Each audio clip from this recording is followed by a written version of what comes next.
2 years ago, my life fell apart in ways I never imagined. I was 20 years old in the final semester of college. Finals were getting closer and I was focused on studying and working part-time to make it through. My parents, Ted, 52 male, and Myla, 50 female, allowed me to live at home during college because I could not afford rent, tuition, and bills all at once. It was not ideal, but it was the only way I could manage.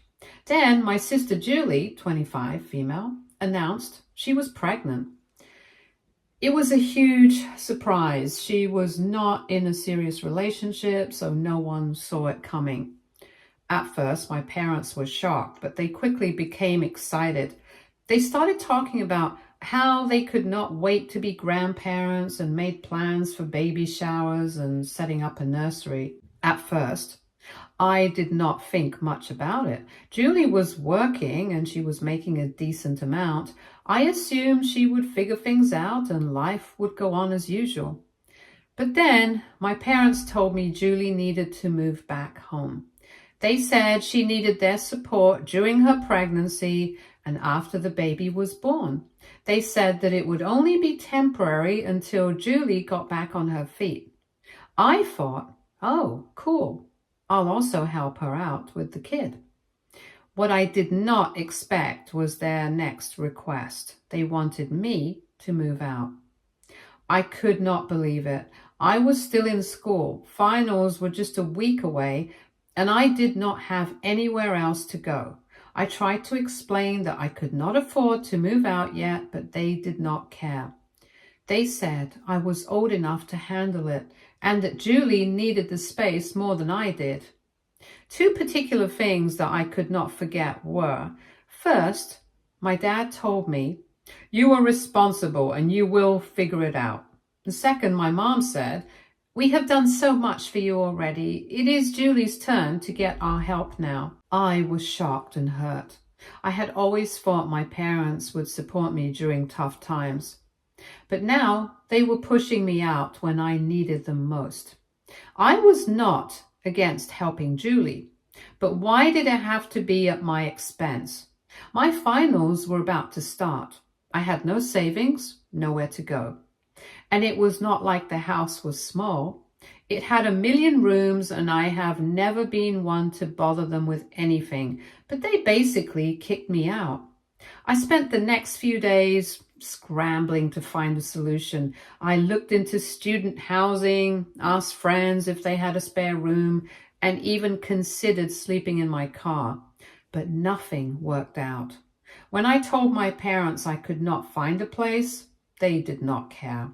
My dad just said it was not their problem anymore. By the end of the week, I had no choice but to leave.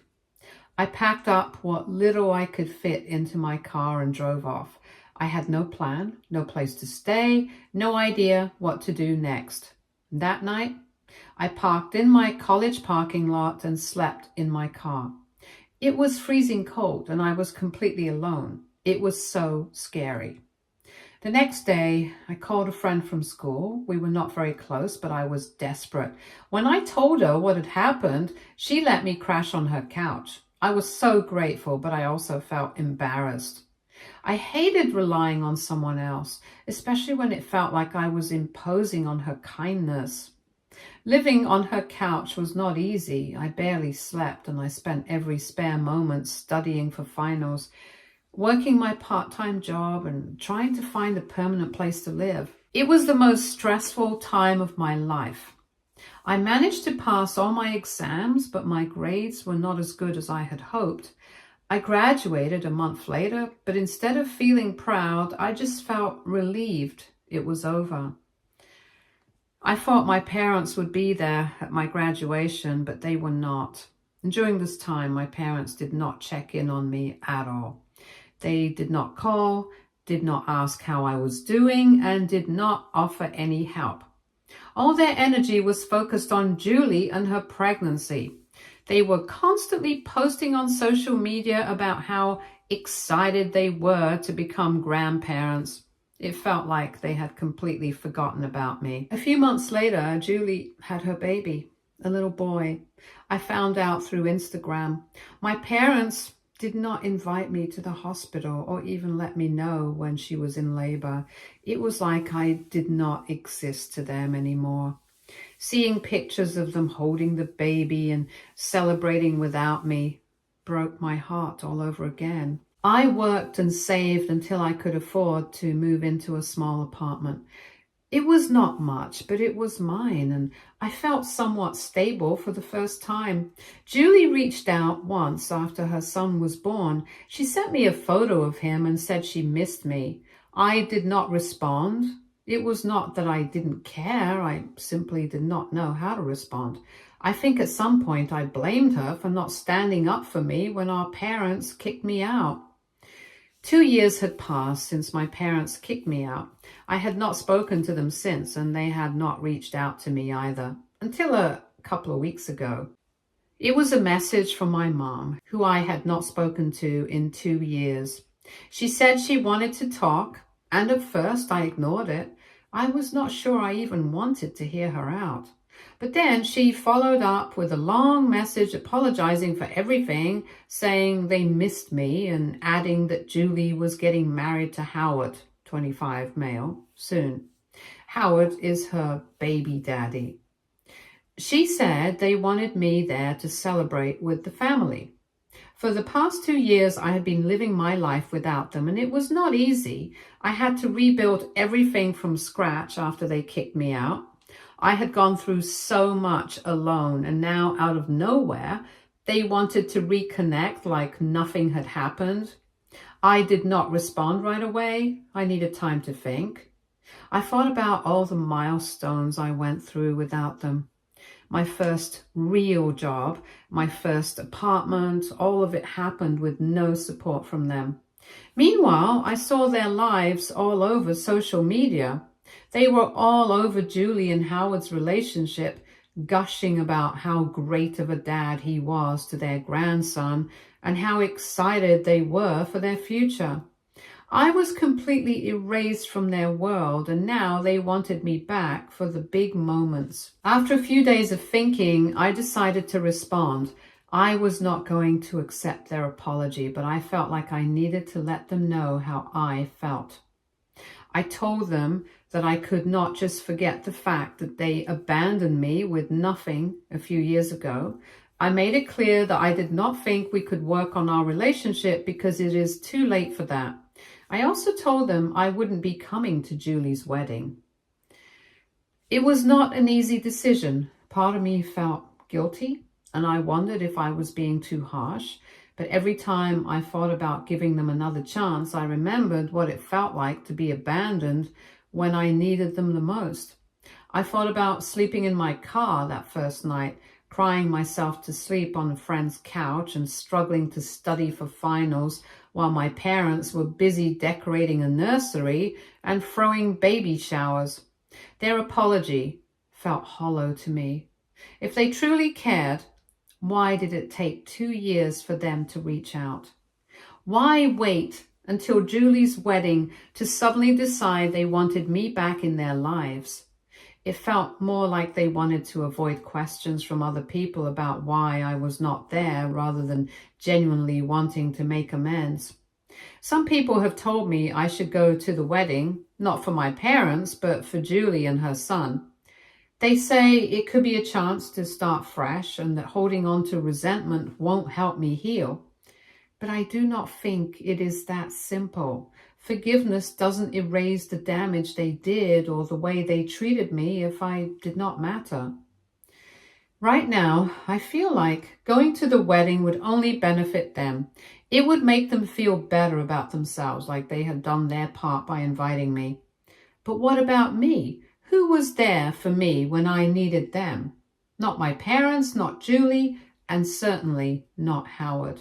I do not see why I should show up for them now just because it's convenient for them. I do not think I owe them anything. They made their choice 2 years ago when they decided Julie's needs were more important than mine. They chose to kick me out during one of the most stressful times of my life.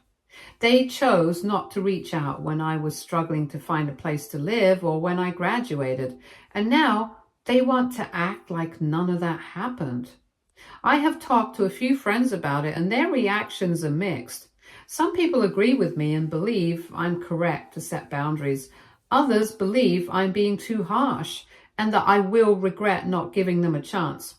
I honestly do not know what the right answer is, and part of me wonders if I'm being selfish by saying no, but another part of me knows that protecting my peace isn't selfish.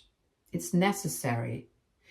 So, aita for telling my family it's too late and refusing to attend my sister's wedding. Update 1. I did not hear back from my mom after I sent my response.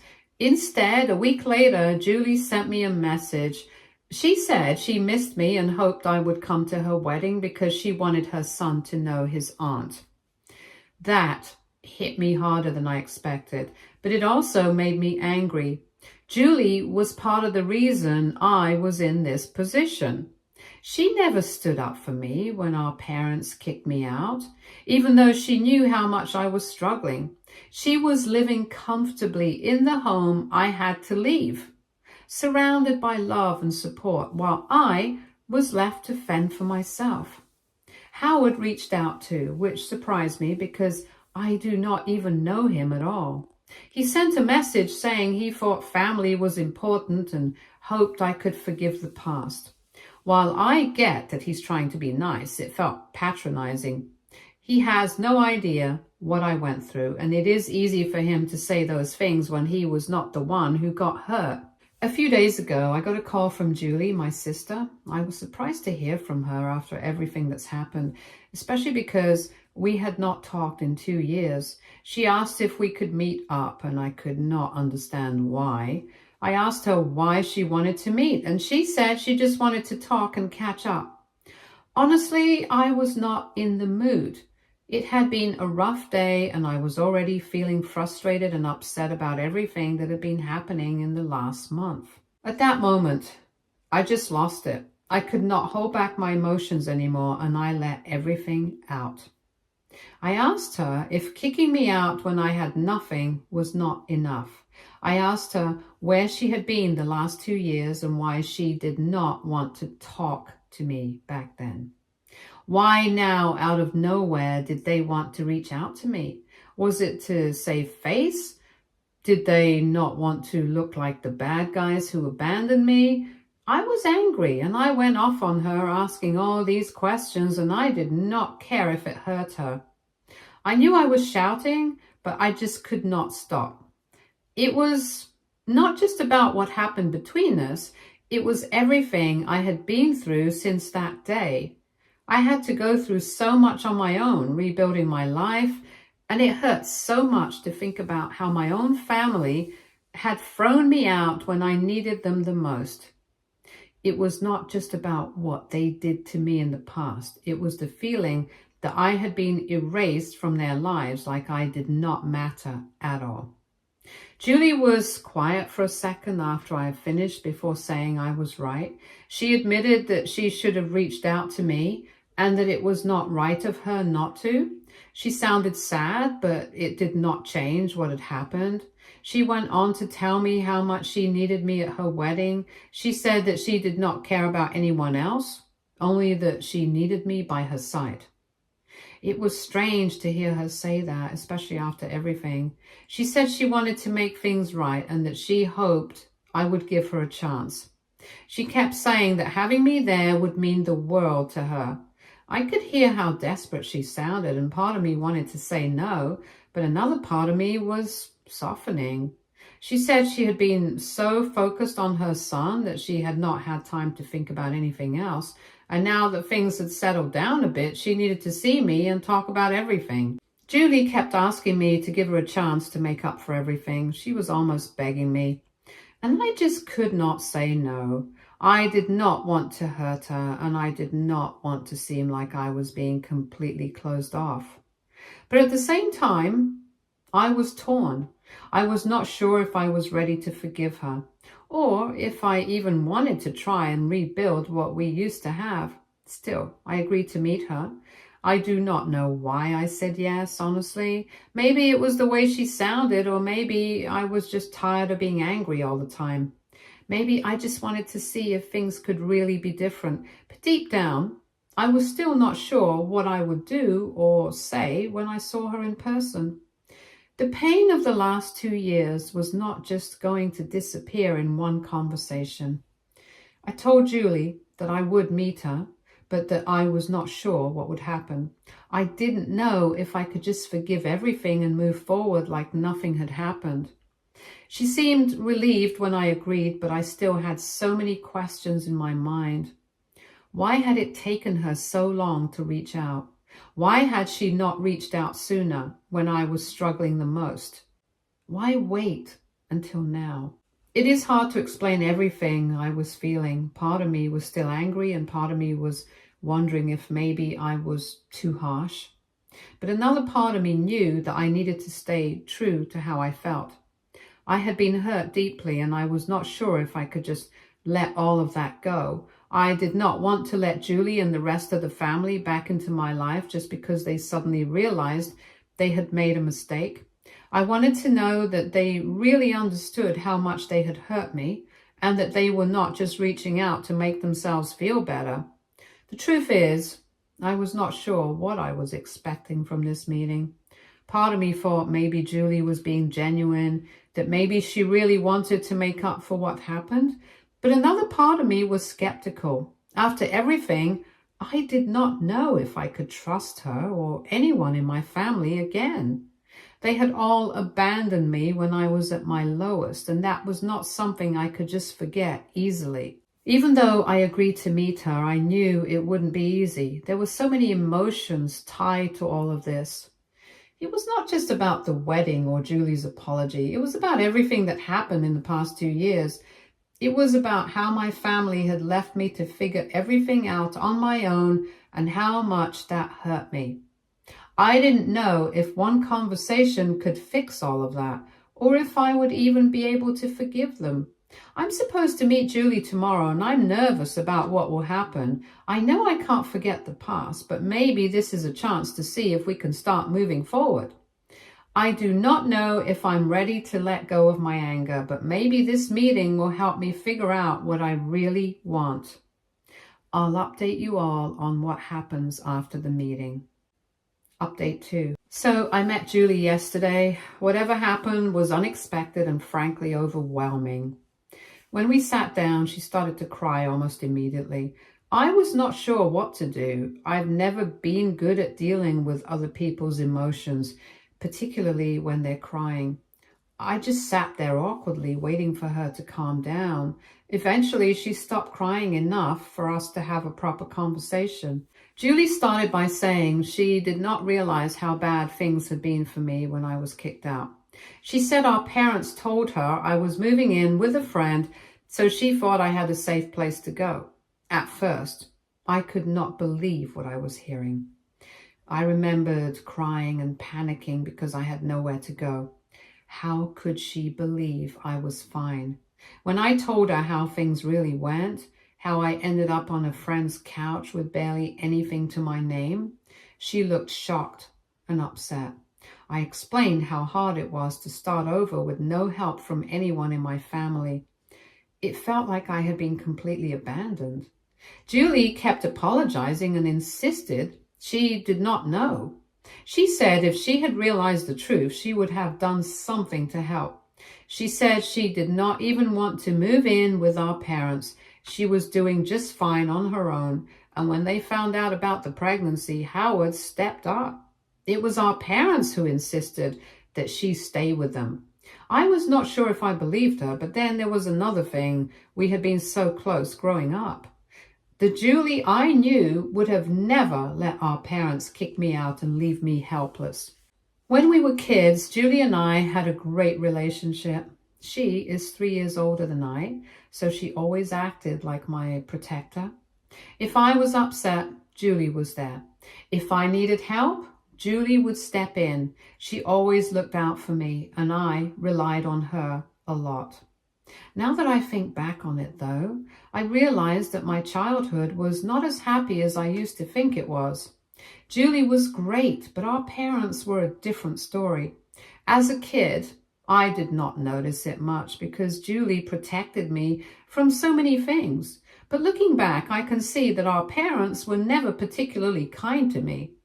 They were not outright cruel, but they were cold and distant. They never seemed as proud of me or Julie. If I did something well, it was brushed off or barely acknowledged. If I made a mistake, it was a big deal, like I had let everyone down. They were always very weird to both of us. And Julie did everything she could to make me feel valued and loved, even when our parents didn't. She would cheer me up when I was sad, help me with school projects, stand up for me when our parents were being too harsh. At the time, I thought everything was fine because Julie made it feel that way. I did not really notice how little effort my parents put into our relationship because they made up for it. But now, as an adult, I can see the bigger picture. This realization made it even harder to understand why Julie did not do more to help me when I was kicked out. We were so close, and she had always been there for me before. It did not make sense that she would just let me go. This is what made me reconsider not believing her. During our conversation, she explained that she did not know the full story until recently. After I told Mom I was not coming to her wedding, Julie confronted her and demanded to know the truth. That's when she learned I had been kicked out with nowhere to go. She said she felt terrible when she realized what had happened. I asked her why she had not contacted me during the 2 years I was gone, if she cared so much. She admitted that her pregnancy had been difficult and she was sick for most of it. After her son was born, she got so caught up in taking care of him that she did not think about much else. At first, I didn't believe her. From what I saw on Mom's social media, Julie looked fine. There were pictures of her smiling, celebrating pregnancy things, and generally looking happy. But then Julie showed me photos from her pregnancy. Some were taken to the hospital, and it was clear she had not been doing well. Seeing those pictures made me believe her. Even though I understand her situation better now, it doesn't erase what I went through. I still do not understand why my parents made the choices they did. Why did they lie to Julie about where I was going? Why did they think it was okay to kick me out at all? It's hard not to feel like they just did not care about me. Julie seemed genuinely sorry and said she wanted to fix things between us. I could tell she meant it, and I believe her. It's not easy to let go of 2 years of hurt and anger. Even if she did not know the full story, it is hard to forget how alone I felt during that time. As for my parents, I do not even know where to start. Why would they just abandon me like this? It was not like I was troubling them in any way. They did not just kick me out. They also lied to Julie and kept her in the dark. I can't understand why they would do something like that. For now, I need some space to figure out what I want to do next. Update 3. After that meeting with Julie, we started to get a lot closer again. Julie invited me to her bachelorette party and I decided to go. At first, I was not sure what it would be like, but I ended up having a good time. It was nice being there with her, seeing her excited about getting married, and it felt like we were back to being close again. I had not seen her so happy in a long time, and it made me happy too. The wedding came up soon after, and Julie asked me to be her maid of honor. I agreed without hesitation. I knew how much it meant to her, and I wanted to be there for her on such an important day. Up until the wedding, I had not had any contact with our parents. I wasn't interested in talking to them or trying to work things out. I was focused on Julie, and that's where my attention stayed. At the wedding, our parents tried to talk to me a few times, but I didn't want to engage with them. I was there for Julie, and I was not going to let them take away from her big day. I was not ready to deal with them, and I did not want to have any unnecessary conflict. I just ignored them and kept my focus on what mattered, Julie. When the reception started, Julie came up to me and told me she had a surprise for me. I didn't know what to expect, but before I could ask her anything, she ran off to get ready for the toasts. The toasts were nice at first, with Howard's best man giving his speech and then me giving mine. I was happy for Julie and Howard and wanted to make sure they knew how much they meant to me. After that, Julie stood up to give her toast. At first, she talked about how happy she was to have everyone there and how much it meant to her to be getting married. But then she took a turn and I was not prepared for what she said next. She gave me my gift. Julie talked about how our parents had lied to both of us. She explained how they had kicked me out and did not tell her the truth about it. She shared how our parents had abandoned me and tried to keep her in the dark, not telling her what was really going on. Julie even went as far as saying that our parents had made her move in with them so that they could kick me out. She also mentioned how they tried to turn us against one another by making me believe that she was the reason I was left homeless. It was all true, but hearing her say it in front of everyone was a bit shocking. Julie then went on to talk about how growing up we had to take care of ourselves because our parents did not do it. She explained how they always focused on themselves and left us to handle things. She said that as a parent herself, she would do things differently and be a better parent than our parents had been to us. I did not disagree with her. It was hard for me to realize, but I had to admit that our parents had not really cared for us the way they should have. Julie was right to point it out. After Julie's toast, things were a little awkward for a while. Nobody knew what to say or how to react, but after a short break, everyone went back to having fun. People started dancing and talking and things returned to normal. I asked Julie about her toast afterwards and she told me she had to say it. She said our parents had done a lot of damage and she did not want them to get away with it. She added that for the past few months, our parents had tried to make her wedding all about them, and it really upset her. Julie told me that Mom had bought herself a wedding dress and was planning to wear it to Julie's wedding, but it ended up getting ruined by someone spilling red wine on it. That was not even the worst part. The worst part was that our parents had planned a vow renewal ceremony at Julie's wedding, trying to steal the attention from her and Howard. Later, as everyone was enjoying the reception, dancing and having fun, our parents approached Julie. They were upset by her toast and asked her why she had said such things. Julie did not back down. She stood her ground and told them how she actually felt. She said that they needed to hear the truth. Our parents tried to make her feel guilty, saying that they had done so much for her and her son. But Julie did not let them off the hook. She reminded them that they were not there for her when she needed them most, like when she was sick or in the hospital. But when it came to baby showers and celebrations, they were there. Our parents demanded an apology in front of everyone and said that if she did not apologize, they would leave. She told them if they wanted to leave, they could go. She was not going to beg them to stay.